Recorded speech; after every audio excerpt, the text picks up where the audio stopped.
From Alaska Teen Media Institute, I'm Deacon Lawrence. This is Film Club, a podcast series where youth film critics and cultural connoisseurs spill the theoretical tea on a new movie and sometimes talk to filmmakers. Shelby Oaks is a new horror film written and directed by first-time feature filmmaker Chris Stuckmann. It tells the story of a woman determined to find her sister who goes missing while investigating a mysterious abandoned town. It stars Camille Sullivan, Sarah Durn, Brendan Sexton III, and Keith David. It was executive produced by Mike Flanagan, who's known for directing Stephen King adaptations and other horror films. Before making the film, writer-director Chris Stuckmann was best known as a YouTube film critic. He utilized his platform and fanbase to crowdfund the production of Shelby Oaks.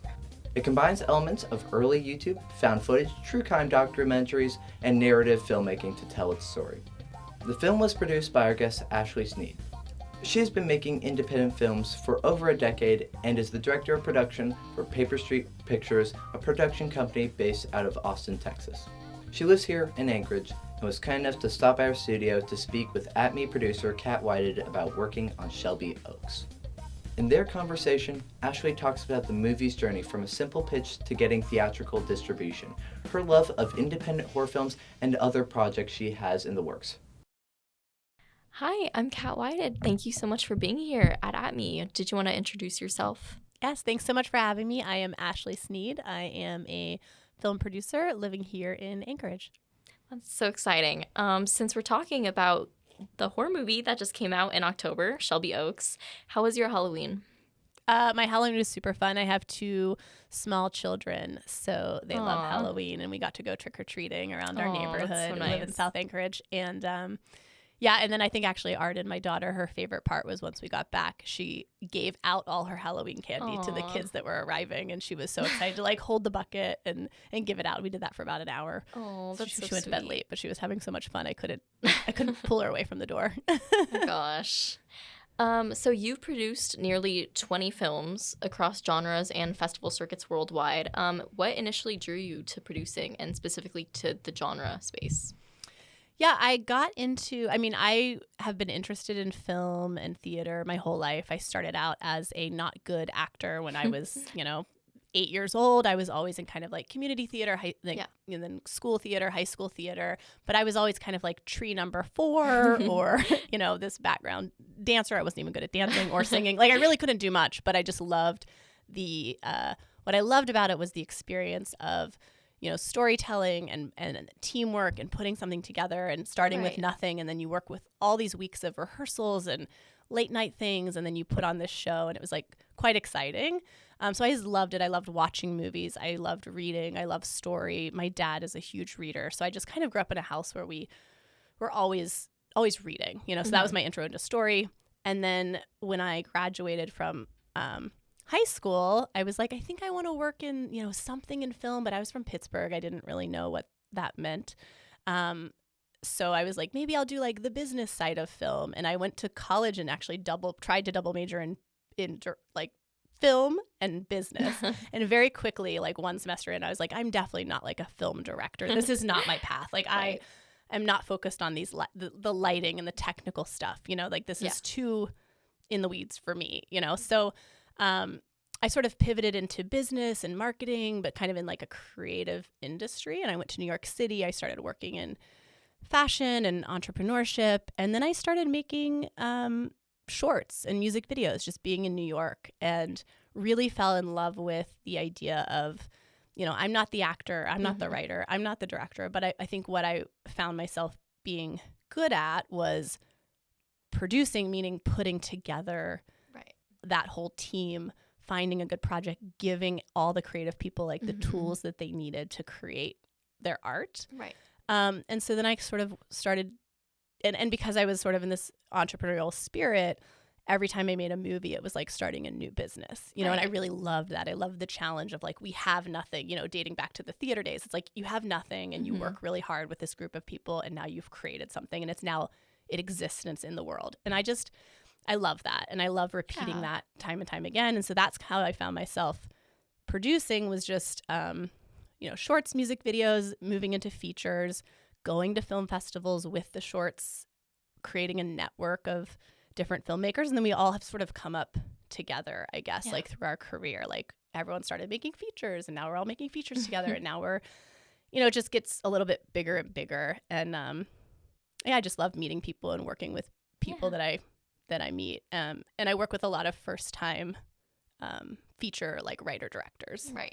I love like early stage career. So like Chris Stuckmann for Shelby Oaks, Yeah. this was his first feature. And Right. some people, want like a very established writer director. I really love the kind of first, second, third time directors. Yeah. Like I think they have a lot of hunger and are telling really interesting stories, and I find myself working a lot in that sort of space. So Oh, it's really interesting. Did you have a favorite part about being a producer at all? I mean, my favorite part of being a producer is, fortunately or unfortunately, really I love being on set.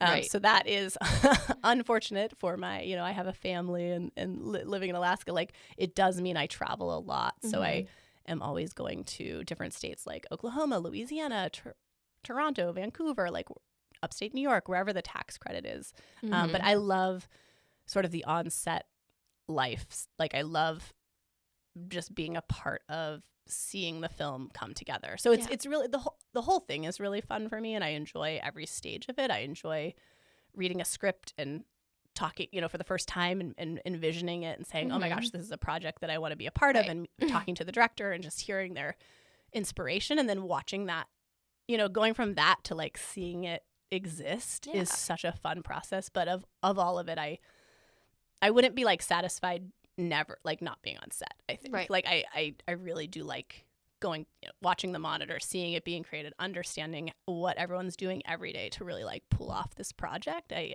love it. Oh. So yeah. Okay, awesome. So how was Shelby Oaks initially pitched to you? So Shelby Oaks was initially pitched to a producing partner of mine named Aaron Kuntz, who was at a festival called Fantastic Fest in Texas. And Chris Stuckmann, the writer-director, met Aaron and said, hey, I have this, thing that's been on my mind for a while. Chris was a content creator on YouTube.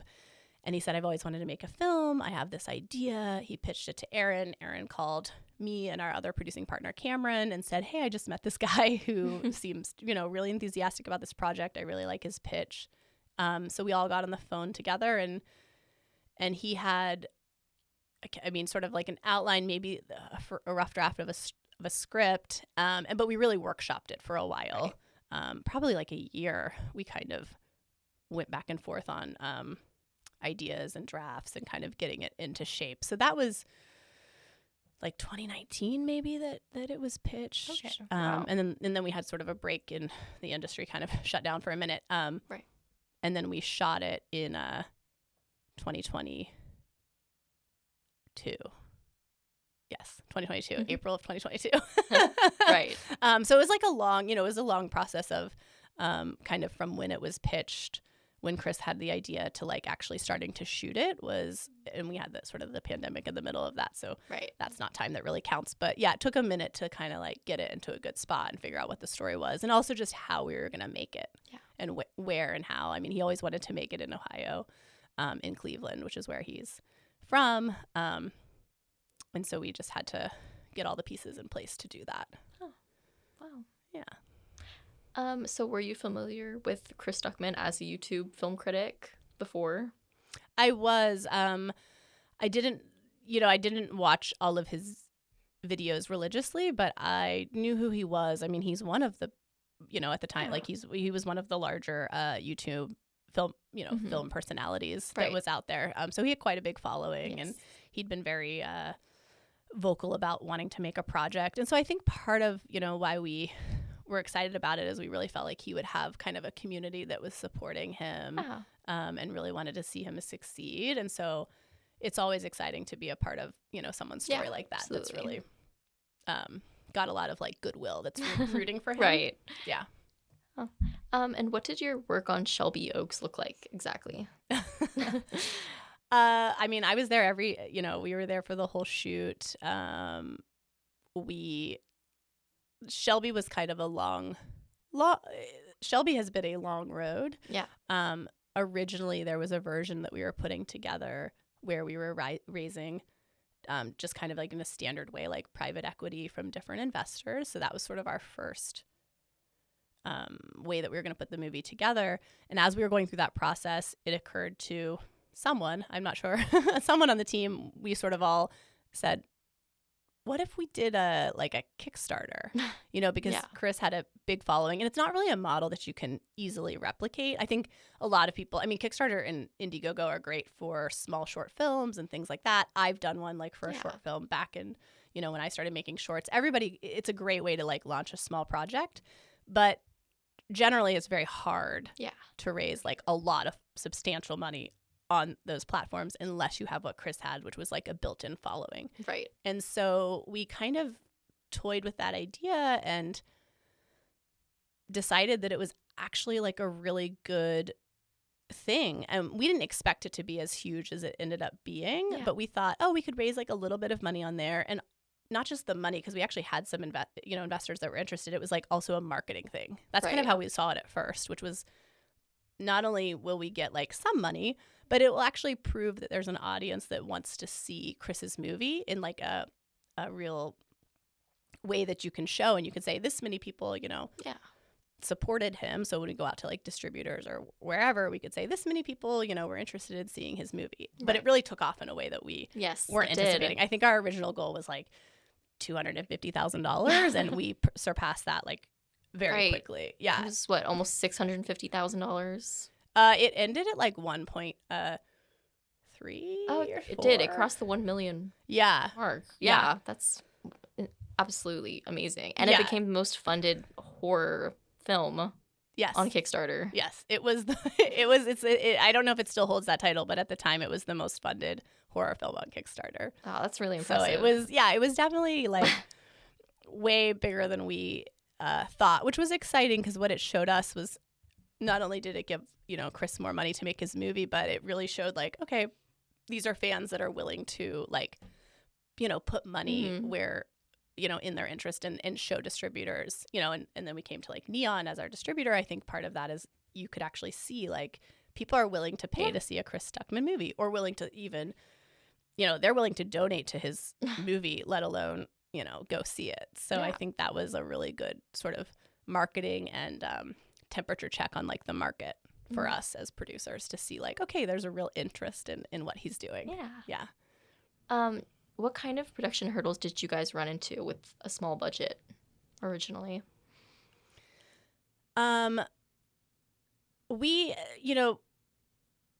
the Shelby Oaks shoot was actually pretty smooth. We were able to do so much. We didn't, we had a limited budget, but I think myself and Chris and our producing partners, we knew how to stretch the dollar and to really, we called in a lot of favors. Our whole crew, came out to work on that project through relationships that we had as producers or Chris had as a director.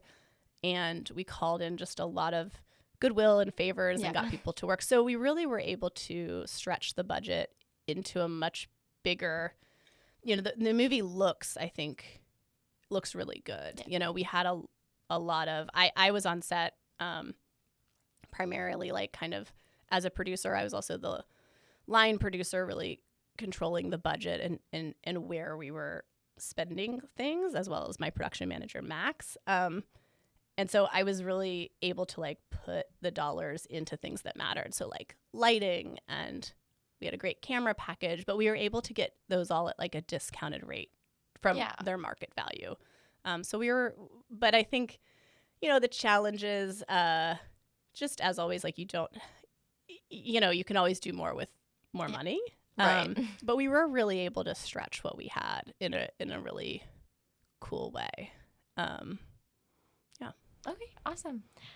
Could you talk about how Keith David was cast in the role of the prison warden, especially since it's such an indie film from a first-time director? How did he get on board the project? Yeah, Keith. I think Keith was Chris's first choice for that role, and we all did not think he was going to say yes. And I do not believe that. I don't think anyone had a direct. I could be wrong, but and sorry, it's like so long ago, my brain. But No, you're good. I don't think any of us had a real connection to him. But we went out and we made an offer and we talked to his team and kind of pitched the project. And, Chris has a following. I'm not sure if Keith knew that or not, but maybe his team did, and probably recommended like, hey, this is like a good thing. And we only had him for like a day. Okay, wow. So that was part of the key to it, was like, hey, you only have to, you got to come to Ohio, but it'll just be like one day in and out. We'll shoot you out quickly. So it was a very small commitment for him as an actor. Right. And I think most likely, usually when you get actors of that caliber to be in like a first time feature film director's debut, they really are looking at the director and believing that this is like a worthwhile project to be in. So that's a testament to kind of like Chris and his vision of what the project was. And that's, we pitched, I think he was his first choice, and we somehow got him. I really can't even tell you. Yeah, I think he just responded to the material and what it was, and Chris, and believed in it. But we were definitely expecting a no. We were all like, oh my gosh, he wants to do it. This is amazing. Like, we just assumed we would, because a lot of times in movies you shoot your shot. Right. You're like, I'm going to go for this person, fully expecting, well, we're going to go through like 6 people before someone says yes. That's just with any size project and any level of director. Like, you usually often don't get your like first choice, know. It's just the way the industry is. But really, really lucky. Yeah. And he was amazing. Everyone was so excited to have him on set. Oh. Yeah. And his performance is great, I think, in the movie. Absolutely. Could you talk about the film's premiere and critical reception at the Fantasia Film Festival? Yeah, so the film premiered at Fantasia, which is up in Montreal, and Mitch, who is the sort of festival director, I really give a ton of credit to for our whole trajectory of the movie, in terms of like the marketing and distribution. He is the first person who saw the film from the festival circuit and said, yes, I want to program this. And he really gave us like a great launching pad for the film. And he's, Mitch at Fantasia is super responsible for lots of different films. If you look at what plays up there, Fantasia is a great festival. And they just have really good taste, and they are willing to really champion first-time filmmakers. And so it had a great reception. People really enjoyed it. We, off of that, started having conversations with distributors. And then eventually, I think everything leads to everything. But part of the reason we ended up with, Neon was because we played that festival and it did well. And it really put us out into the world. Okay, wow. Yeah. How did Mike Flanagan become attached to the movie as an executive producer, and how did his involvement affect the film? So Mike Flanagan and Chris have known each other for a while, because when Chris was reviewing movies, he reviewed a lot of Mike's early work, and I'm sure later work as well. Right. But they established a friendship early on in Mike's career, and I think Mike has always been tracking Chris to kind of see like what he was going to do. He knew he wanted to make a movie. When we launched the Kickstarter, or the movie became like a little more real, like it was actually happening, Mike reached out to Chris and said, I'd love to support this. How can I be helpful? Yeah. And he was willing to come on board as an executive producer, which was so helpful. He just put his name on it to support Chris, and he was involved he wasn't like on set, making the movie, but his involvement was in the edit and giving notes on the creative, and just really helping, I think, guide Chris as like a mentor. Sort of, I don't want to speak for Chris, but I think he really, just sort of was there to shepherd him through as a director to director. And he definitely opened doors to, again, like distribution, festivals. Like he's a big name in the horror industry. So to have him as part of our team is nothing but additive, super additive. And we're like very lucky that he championed the project and wanted to be a part of it. And that was all, he's championing Chris and his vision. So, Have you been to see the movie in theaters? And what was the audience reaction like? I did. I mean, I've seen it several times at a couple different festivals, and it had a premiere in LA, which was tied into Beyond Fest like a month or so ago. And then it came out in theaters theatrically.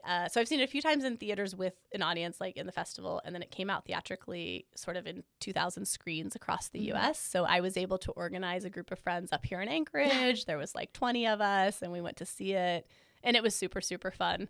My friends were very, very excited. And as the credits rolled, they were like, this is the producer in the audience. But I don't think anybody who was in the theater knew what they were talking about. But it was, I've done a lot of movies, but it's very rare to have a small movie get like a wide theatrical. Usually you get like, most of the movies that I'm doing are having a great release and having, are doing really well. But that means like 10 to 30 screens, like kind of the major cities, limited. It's like a limited theatrical release. You just kind of hit the big cities. You do like a press tour around those. It's pretty rare to have this size movie do a wide rollout, and that's Neon. That's all to Neon, who is like, king of of the theatrical rollout. And they really believed in the movie, and they put it in over, basically almost 2,000 screens. So it was pretty fun. It was in like 3 different theaters just up here in Anchorage. And then in the in bigger cities, it's in a lot of theaters. So yeah, it was super fun to go, and it's a rare opportunity that you get to see, at least working in the indie space. Like it's rare to see your movie in just like a random, just any theater, right? It's not it doesn't usually happen. So quite exciting. Absolutely. We'll be back with more of Kat's conversation with Ashleigh Snead.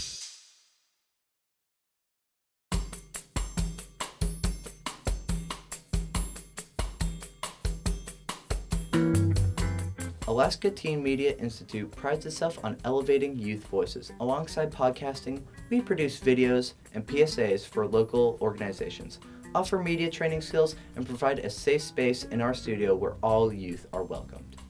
And every December, we host a statewide youth film screening with the Anchorage International Film Festival. We're a nonprofit organization that keeps its doors open mainly through grants and donations from members of the public.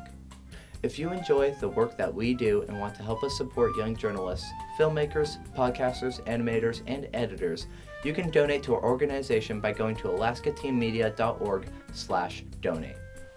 We also have a merch store. If you want some @me swag, that's at alaskateenmedia.org/merch. Let's get back to Kat's interview with Shelby Oaks producer Ashleigh Snead. What are you drawn to the most about the horror genre? I think horror is super fun to make and to watch, and I love the community around it.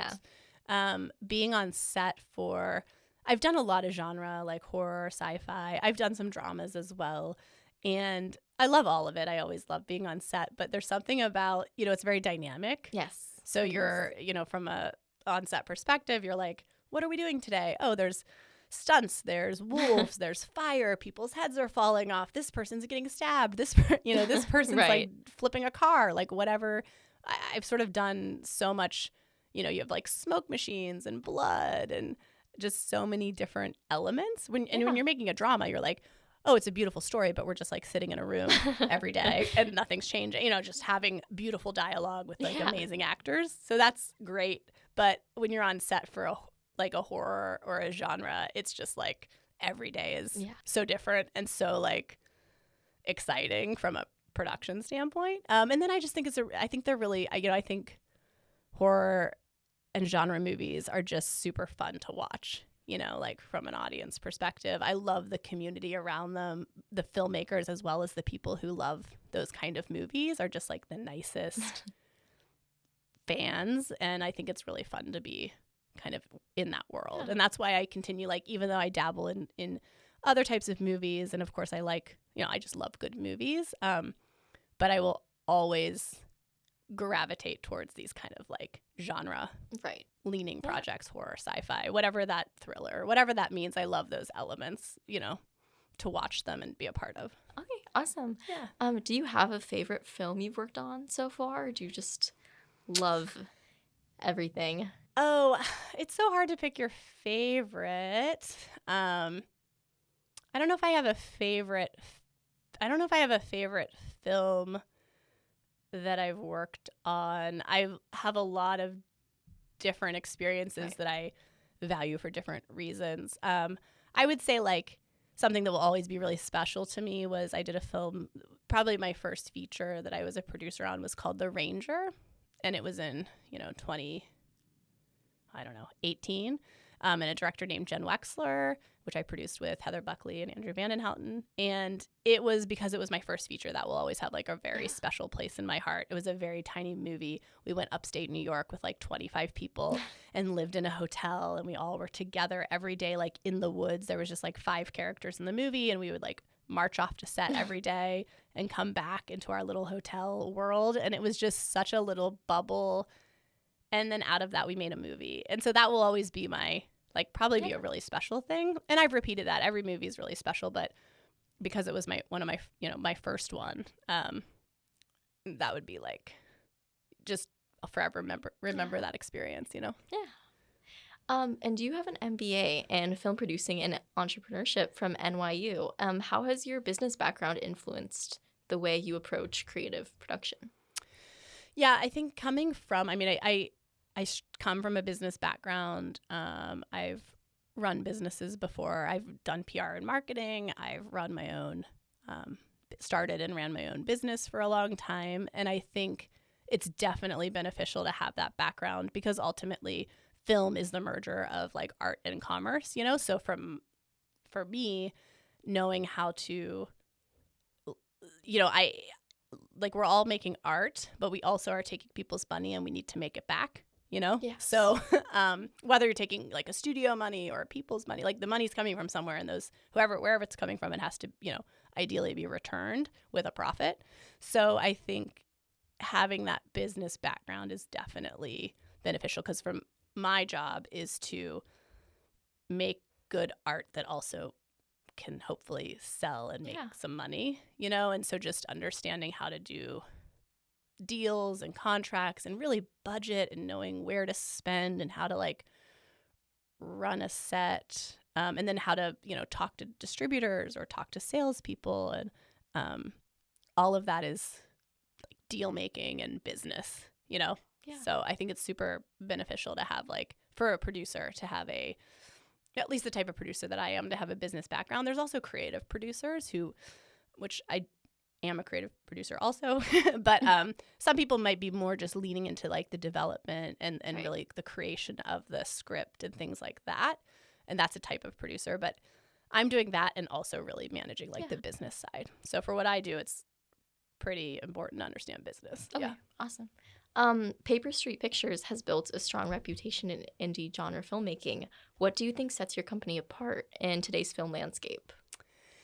Paper Street is definitely known for, I think, stretching budgets. Yeah. You know what I mean? So I think something that it's, there's a couple of us that are partners in that business, and all of us just are really aligned in trying to make the best movie possible for a price that makes sense in the market in terms of, again, selling it and making people their money back wherever that money comes from that funds the movies. We are really good at finding projects that we can execute and bring in like on time and on budget, and then figure out how to like basically sell them to a market and hopefully have some sort of return on them. And that doesn't have to, again, it's very hard to be like the next Blair Witch or whatever, where you have this $100 million movie off of a $15,000 budget or whatever.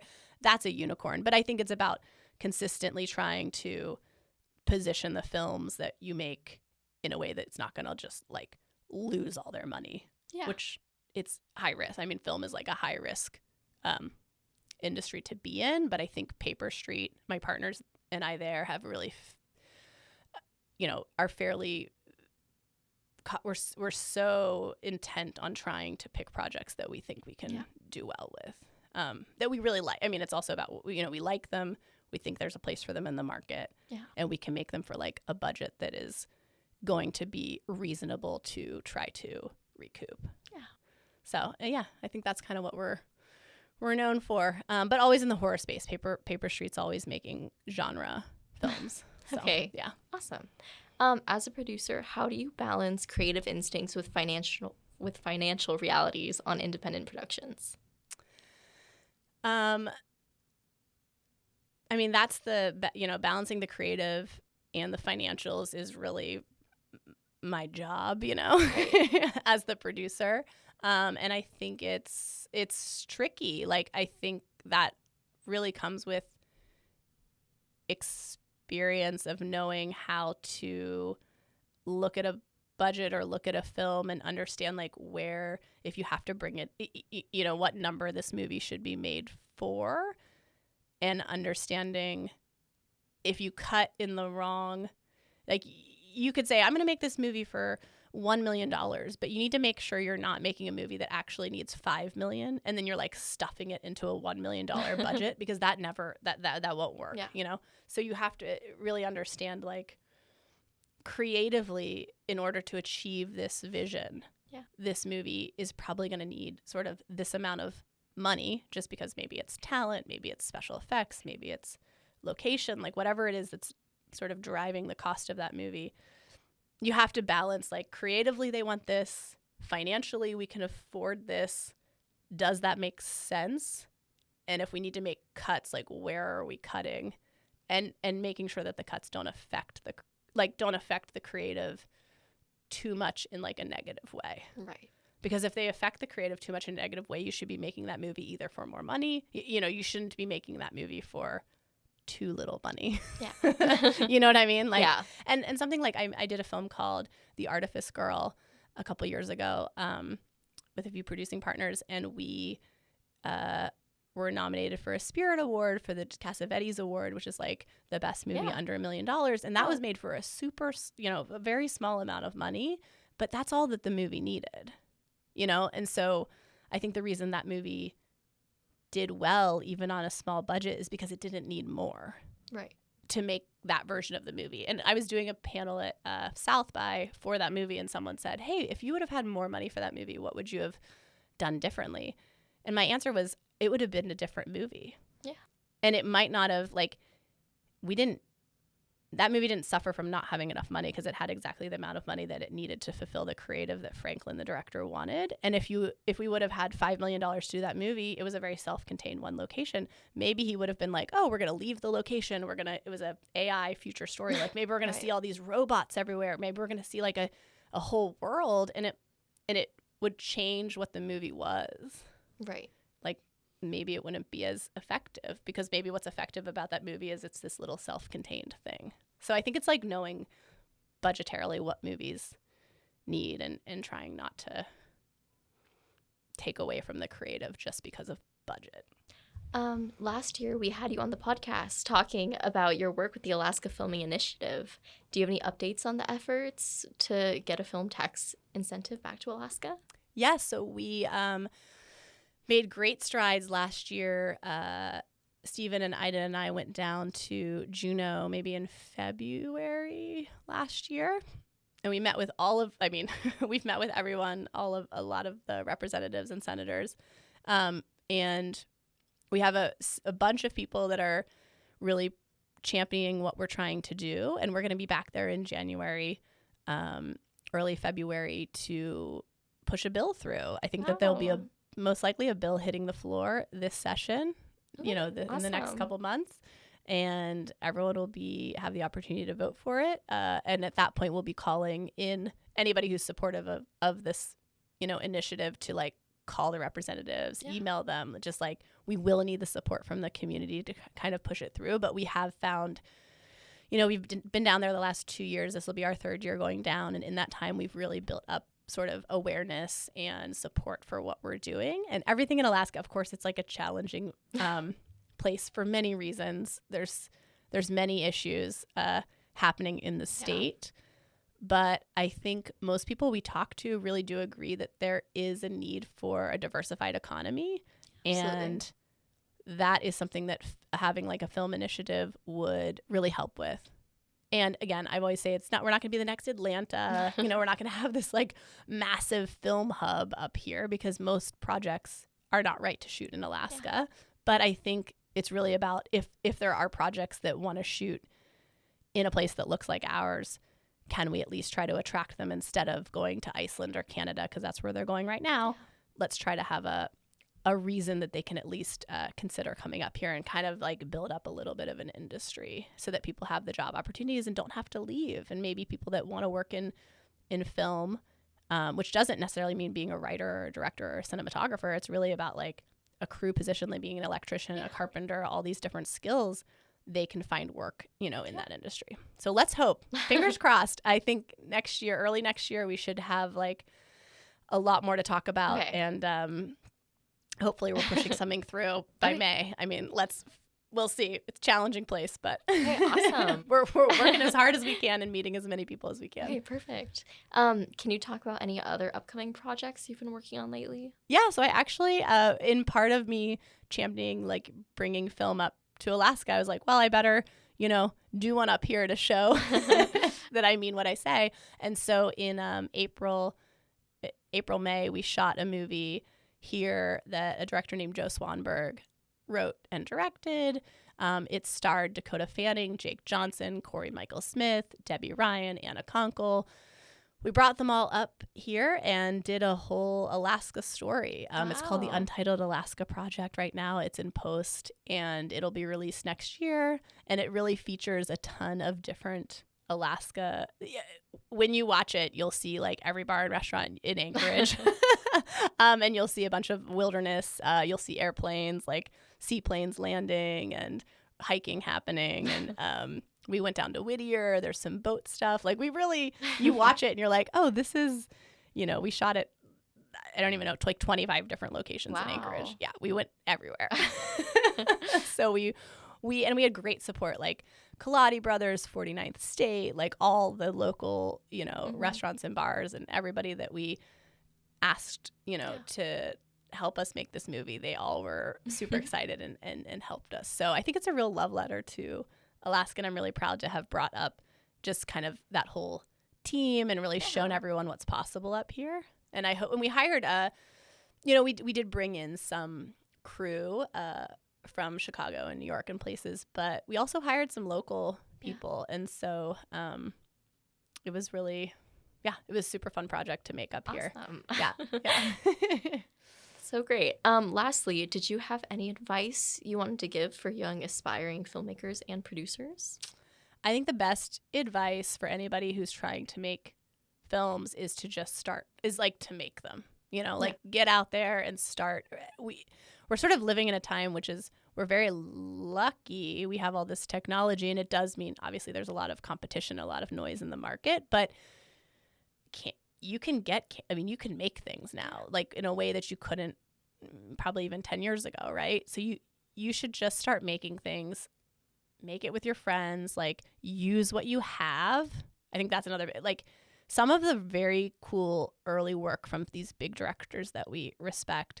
If you look at it, you're like take Mike Flanagan for an instance. Yeah. He really wrote, and Stuckmann did this too, actually, with the locations in Shelby Oaks.